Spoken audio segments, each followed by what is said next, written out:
We're going to get on to a semi-regular segment here. I know that it's been a while since we've done this.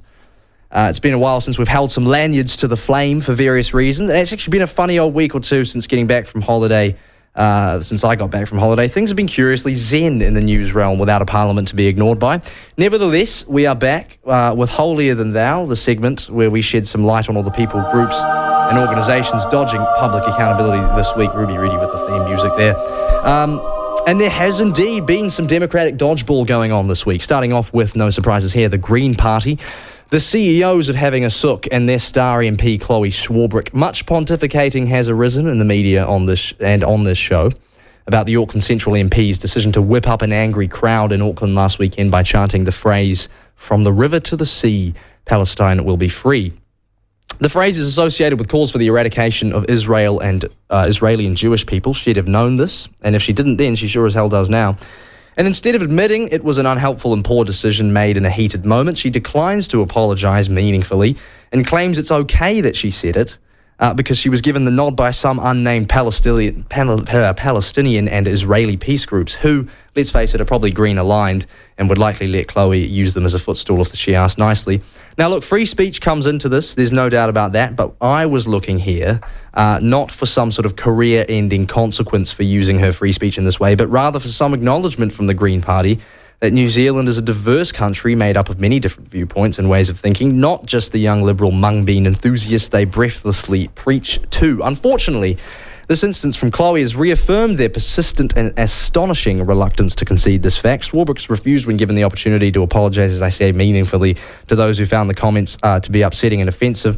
And the party as a whole, after speaking to a senior staffer there this week, seemed completely unwilling or unable to admit that they can do anything wrong at all. In any case, they certainly don't front to us about it, and those who listened this week would have actually heard Swarbrick suggest live on our show when we caught her waiting for an RNZ interview, that we'd weaponised our platform, and that's why they constantly refuse to engage with us.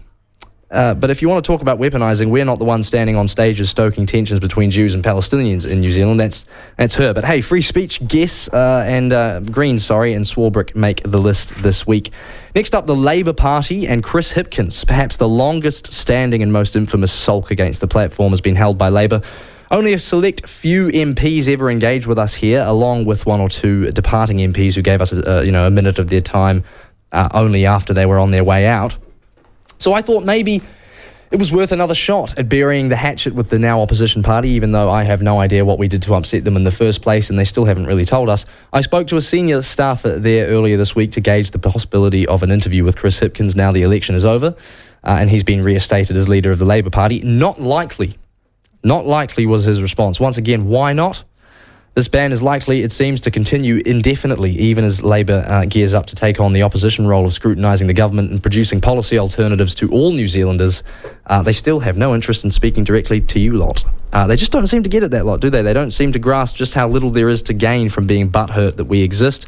It's not going to change the fact that we do, and it's not going to take them back in time to 2017 either, so we can only hope one day they will get it. But for now, they make the Holier Than Thou list this week.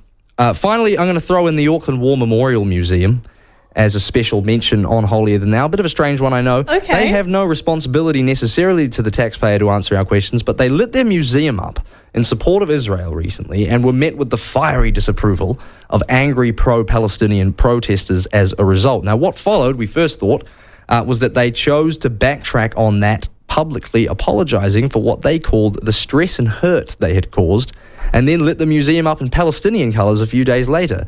That's what we initially thought. I got in touch with them to ask why they'd done this and was told to talk to the police if I had wanted more information, which I thought was strange.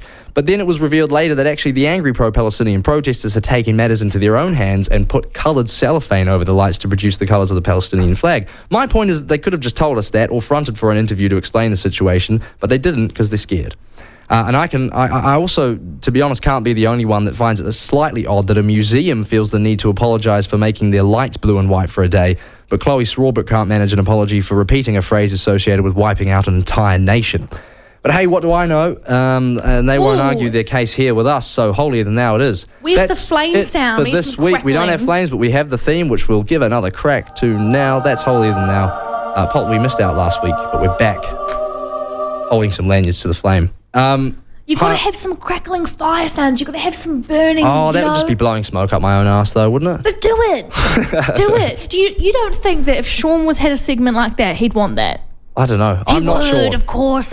He wants the drama. He wants the theatricalness of it. I want to hear go. Yeah. Well, he should. We'll instate him with a subject like that, and he can do it then.